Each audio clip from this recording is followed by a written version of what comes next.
यो चाहिँ last भिडियोको update है, समानुपातिक सिटहरू कसरी क्याल्कुलेट गर्नेमा। अब मैले अहिले देखाइरहेको स्क्रिन चाहिँ result.election.gov.np मा भएको डाटा हो।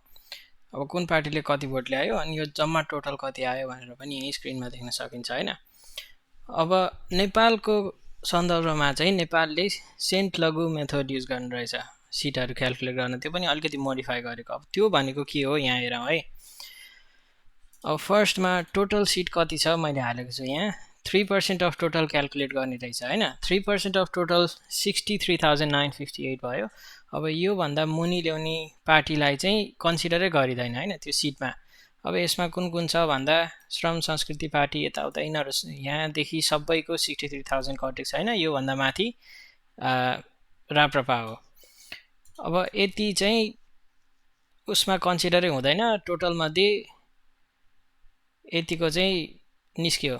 अब के हुन्छ भने आरएसपी को चाहिँ त्यति मध्ये अहिले 1,97,104 भोट छ कङ्ग्रेसको। अब एमाले माओवादी राप्रपा सबैको त्यही अनुसार छ। अब त्यसमा हामीले फर्स्टमा के गर्ने भने मैले यो चाहिँ पर्सेन्टेज मात्रै निकालेको हो, हरेक उसको कति पर्सेन्टेज आएको छ। अनि यो थ्योरममा चाहिँ के भन्छ भने अब नर्मली यो अनमोडिफाइड सेन्ट लघु थ्योरम चाहिँ 13579 यिनीहरू सबैले डिभाइड गर्दै जाँदा कति कति नम्बर आउँछ त्यो हेरेर अनि त्यो अनुसार भोट एलोकेट गर्ने। तर नेपालको उसमा चाहिँ अलिकति मोडिफाई गरेको छ। यसलाई चाहिँ यो फर्स्ट डिभाइजर चाहिँ 1.4 हुन्छ हैन। 1.4 भयो भने चाहिँ सानोतिनो पार्टीहरूले उसै त त्यो सिट ल्याउन एकदमै गाह्रो हुने भयो उनीहरूलाई। 1.4 ले डिभाइड गरेँ। अब यहाँ अलरेडी मैले फर्मुला राखेको थिएँ, यो फर्मुला अपडेट गरौँ हैन। 1.4 बनाउँ यसलाई अनि सेम यिनीहरू पनि त्यही गरौँ, अपडेट भयो। अब यहाँ कसरी भोट क्याल्कुलेट गर्ने भने चाहिँ फर्स्ट भोट चाहिँ अब 78,000 सबसे बिगेस्ट नम्बर यो भयो 78,000, यसमा फर्स्ट भोट गयो हैन। त्यसपछिको बिगेस्ट नम्बर कुन छ भन्दा 365, यो छ बिगेस्ट नम्बर। त्यो पछि कुनले पाउँछ 257, थर्ड सिट यसले पायो। फोर्थ सिट कसले पाउँछ रासोपाले पाउँछ 219। फिफ्थ सिट कसले पाउँछ अब त्यही गरी यसरी फिफ्थ सिट एमाले पायो। सिक्स्थमा कुन भयो, अब यहाँ बाँकी भएको सबै नम्बर मध्ये कुन चाहिँ सबसे ग्रेटेस्ट नम्बर कुन छ 156। अब छैटौं सिट यसले पायो। सातौं सिट कसले पाउँछ सबसे बिगेस्ट नम्बर यही छ यसले पाउँछ। यस्तै गरी गर्दै जाने हो।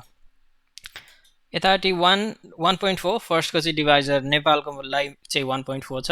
त्यसपछि 3579 अड नम्बरहरू छ। अनि त्यहाँबाट यताबाट क्याल्कुलेट गर्दा कसको सबसे धेरै अब डिभाइजरमा कोसेन्ट कुनको सबसे धेरै छ त्यो कोसेन्टले चाहिँ एउटा भोट भनेर क्याल्कुलेट गर्ने। अब त्यही गर्दै गर्दै गर्दै जाँदा नेपालको उसमा 110 हुन्छ। 110 नम्बर नआउन्जेलसम्म क्याल्कुलेट गर्ने हो। अब त्यसको लागि चाहिँ एकदम इजी भनेको चाहिँ प्रम्प्ट युज गर्ने। अब मलाई चाहिँ प्रम्प्टको लागि पहिला दिमागमै आएको थिएन, त्यही भएर मैले यसबाट गर्दै थिएँ। अनि एकछिन इन्ट्रेस्टिङ लागेर अलि धेरै नै गर्न थालेँ। यो चाहिनुभन्दा बढी नै गरेको हो हैन। अब तर तपाईले चाहिँ जस्ट प्रम्प्ट युज गरेर गर्न सक्नुहुन्छ। तर त्यसको डिटेल त्यसको भित्र चाहिँ कसरी काम गर्छ भनेको चाहिँ यसरी हो है।